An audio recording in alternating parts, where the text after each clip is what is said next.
নমস্কাৰ আপোনালোক সকলোকে পুনৰবাৰ স্বাগতম জনাইছো মই মজিদ বন্ধুসকল পলকতে চাওক আজি সন্ধিয়াৰ 7টা গুৰুত্বপূৰ্ণ খবৰ প্ৰথমটো খবৰ ভোগালী বিহুৰ প্ৰাকক্ষণত ৰাজ্যত ভয়ংকৰ বোমা বিস্ফোৰণ আৰু এই বিস্ফোৰণত গুৰুতৰভাৱে আহত হৈছে 4 গৰাকী কিশোৰী ভোগালী বিহুৰ প্ৰাকক্ষণত নগাঁৱত ভয়ংকৰ অঘটন ভয়ংকৰ বিস্ফোৰণত কঁপি উঠিল কন্দলিত থকা ফায়াৰিং ৰেঞ্জ নগাঁৱৰ কন্দলিত ফায়াৰিং ৰেঞ্জত স্মক সেল বিস্ফোৰণ পৰিত্যক্ত অৱস্থাত থকা স্মক সেল বিস্ফোৰণত আহত হৈছে 4 গৰাকী কিশোৰী গুৰুতৰভাৱে আহত হৈছে ৰঞ্জু মোদী আৰু মংগল সিং সাঁওতাল লগতে ৰাখি গগৈ আৰু বিকাশ নামৰ আন দুজন লোক গুৰুতৰভাৱে আহত হৈছে আহতসকলক ততাতৈয়াকৈ নগাঁও চিকিৎসা মহাবিদ্যালয় হাস্পাতালত ভৰ্তি কৰোৱা হৈছে আহত কেউজনেই কুহিয়াৰতুলি আৰু পামতুলিৰ বাসিন্দা পৰৱৰ্তী খবৰ ইণ্ডিগোৰ এই বিমানখনৰ লক্ষ্যস্থান আছিল গুৱাহাটী কিন্তু কুঁৱলীৰ বাবে বিমানখন পালেগৈ বাংলাদেশৰ ঢাকা গুৱাহাটীলৈ আহি থকা বিমান নামিবলগীয়া হ'ল বাংলাদেশৰ ঢাকাত বেয়া বতৰৰ বাবে বাংলাদেশৰ ঢাকাত ইমাৰ্জেন্সি লেণ্ডিং ইণ্ডিগোৰ এই বিমানখনৰ গুৱাহাটীলৈ আহি থকা বিমান নামিবলগীয়া হ'ল বাংলাদেশৰ ঢাকাত মুম্বাইৰ পৰা আহি থকা বিমান জৰুৰী অৱতৰণ ঢাকাত যাত্ৰীবাহী ইণ্ডিগো বিমান জৰুৰীভাৱে অৱতৰণ কৰোৱা হয় বাংলাদেশৰ ঢাকাত মুম্বাইৰ পৰা বহু যাত্ৰী লৈ গুৱাহাটীলৈ আহি আছিল এই বিমানখন ঘন কুঁৱলীৰ বাবে বাংলাদেশৰ ঢাকাত জৰুৰী অৱতৰণ গুৱাহাটীলৈ আহি থকা বিমানখন অসমৰ পৰিৱৰ্তে 400 কিলোমিটাৰ যাত্ৰাৰ পিছত ঢাকাত অৱতৰণ কৰোৱা হয় এই বিমানখনৰ বেয়া বতৰৰ বাবে এই সিদ্ধান্ত লৈছিল ইণ্ডিগো কৰ্তৃপক্ষই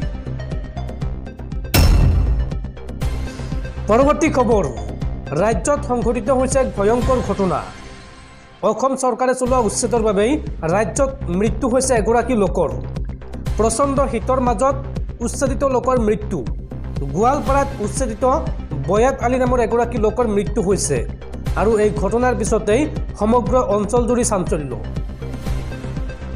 প্ৰচণ্ড শীতৰ মাজতে উচ্ছেদিত লোকৰ মৃত্যু উচ্ছেদিত বয়াত আলী নামৰ এগৰাকী লোকৰ মৃত্যু হৈছে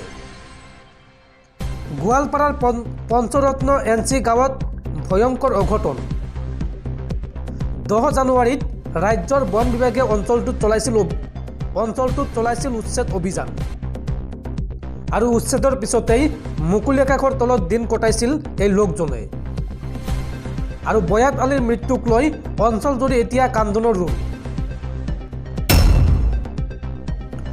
বন্ধুসকল তাৰপিছত 4 নম্বৰ খবৰটো জনোৱাৰ আগতে আপোনালৈ এটা সৰু ৰিকুৱেষ্ট যদি তেওঁলোকে এই ভিডিঅ'ত লাইক কৰা নাই তেন্তে প্লিজ এটা লাইক কৰি দিয়ক আৰু এনেকুৱা ধৰণৰ নতুন নতুন ভিডিঅ' পাবলৈ চেনেলটো ছাবস্ক্ৰাইব কৰি কাষত থকা বেল আইকনটো প্ৰেছ কৰি ৰাখক পৰৱৰ্তী খবৰ উৰুকাৰ বজাৰত আপুনি মাছ কিনিম বুলি ভাবিছে নেকি যদি ভাবিছে তেন্তে আপোনালৈ ভাল খবৰ ৰাজ্য চৰকাৰে নিৰ্ধাৰণ কৰি দিলে প্ৰতিটো মাছৰ দাম ৰাজ্য চৰকাৰে নিৰ্ধাৰণ কৰা মাছৰ দামতকৈ 1 টকা বেছি ল'ব নোৱাৰিব ব্যৱসায়ীয়ে অধিক দাম ল'লেই বিপদত পৰিব মাছ ব্যৱসায়ী এইবাৰ উৰুকাৰ বজাৰত কি মাছৰ কি দাম যাব চাওঁ আহক উৰুকাৰ বজাৰত কি মাছৰ কিমান দাম চাওঁ আহক এই সন্দৰ্ভত প্ৰশাসনে বান্ধি দিলে মাছৰ দাম অধিক দাম ল'লেই প্ৰশাসনৰ ৰোষত পৰিব ব্যৱসায়ী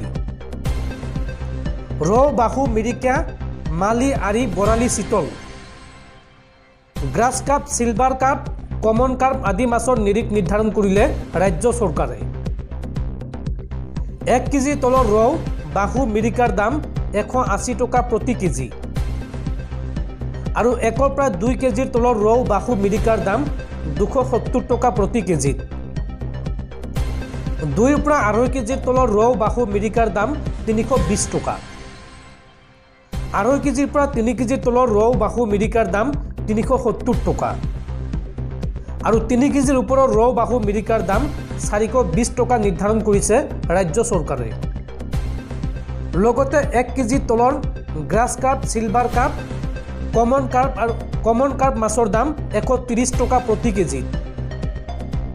আৰু 1 পৰা 2 কেজিৰ তলৰ grass carp, silver, common carp মাছৰ দাম 170 টকা প্ৰতি কেজিত। 2 পৰা 2.5 কেজিৰ তলৰ grass carp, silver, common carp মাছৰ দাম 250 টকা প্ৰতি কেজিত। আৰু 2.5 কেজিৰ পৰা 3 কেজিৰ grass carp, silver, common carp মাছৰ দাম 280 টকা প্ৰতি কেজিত। 2.5 কেজিৰ পৰা 3 কেজিৰ grass carp, silver, common carp মাছৰ দাম 280 টকা। আৰু 3 কেজিৰ ওপৰৰ grass carp, silver, common carp মাছৰ দাম 330 টকা। লগতে 1 কেজিৰ তলৰ আৰি, বৰালি, চিতল মাছৰ দাম 220 টকা নিৰ্ধাৰণ কৰিছে ৰাজ্য চৰকাৰে। পৰৱৰ্তী খবৰ, দেশৰ কোটি কোটি কৃষকলৈ ভাল খবৰ। PM কিষাণ সন্মান নিধিৰ ধন 6,000 টকাৰ পৰা বৃদ্ধি হ'ব পাৰে 12,000 টকালৈ। PM কিষাণ সন্মান নিধিৰ ধন বৃদ্ধি কৰাৰ বাবে সাজু হৈছে মোদী চৰকাৰ। কৃষক সন্মান নিধিৰ ধন 6,000 টকাৰ পৰা বৃদ্ধি হ'ব পাৰে 12,000 টকালৈ। এইবাৰ বাজেটত কৃষকক ডাঙৰ উপহাৰ দিব পাৰে কেন্দ্ৰীয় বিত্তমন্ত্ৰী নিৰ্মলা সীতাৰমণে।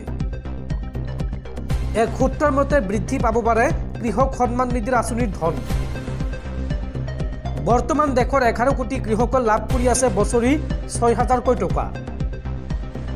আৰু এতিয়া এই 6,000 টকা বৃদ্ধি কৰিব পাৰে 12,000 টকালৈ, যাৰ বাবে বাজেটৰ পূৰ্বে চৰ্চা চলিছে কেন্দ্ৰত।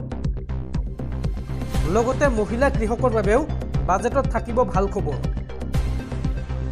মহিলা কৃষকক 10,000 টকাৰ পৰা 12,000 টকা পৰ্যন্ত দিব পাৰে বুলি চৰ্চা চলিছে। কৃষকক অধিক ধন দিয়াৰ বাবে সাজু হৈছে মোদী চৰকাৰ। পৰৱৰ্তী খবৰ, প্ৰচণ্ড শীতৰ মাজতে ৰাজ্যত বৰষুণৰ আগজাননী ভাৰতীয় বতৰ বিজ্ঞান কেন্দ্ৰৰ। ঘন কুঁৱলী আৰু বৰষুণক লৈ সতৰ্কবাণী বতৰ বিজ্ঞান কেন্দ্ৰৰ। বতৰ বিজ্ঞান কেন্দ্ৰৰ মতে 15 জানুৱাৰীত ৰাজ্যত হ'ব পাৰে পাতলীয়া বৰষুণ। ৰাজ্যত আৰু অধিক হ্ৰাস পাব তাপমাত্ৰা। ঘন কুঁৱলী আৰু বৰষুণক লৈ সতৰ্কবাণী বতৰ বিজ্ঞান কেন্দ্ৰৰ। হাড় কঁপোৱা শীতৰ মাজতে অসমত হ'ব পাতলীয়া বৰষুণ। উত্তৰ পূবৰ 5খন ৰাজ্যক লৈ বিশেষ সতৰ্কবাণী বতৰ বিজ্ঞান কেন্দ্ৰৰ। 14 জানুৱাৰীৰ পৰা 16 জানুৱাৰীলৈকে ৰাজ্যত পৰিব ঘন কুঁৱলী। অসম, মেঘালয়, নাগালেণ্ড, অৰুণাচল প্ৰদেশ আৰু ত্ৰিপুৰাক লৈ সতৰ্কবাণী বতৰ বিজ্ঞান কেন্দ্ৰৰ। অসমত আৰু অধিক হ্ৰাস পাব তাপমাত্ৰা। 15 জানুৱাৰীত ৰাজ্যত বৰষুণ হোৱাৰ সম্ভাৱনা আছে। আৰু 14 পৰা 16 জানুৱাৰীত ৰাজ্যত পৰিব অতি ঘন কুঁৱলী। এই সতৰ্কবাণী বা এই সাৱধানবাণী শুনাইছে বতৰ বিজ্ঞান কেন্দ্ৰই।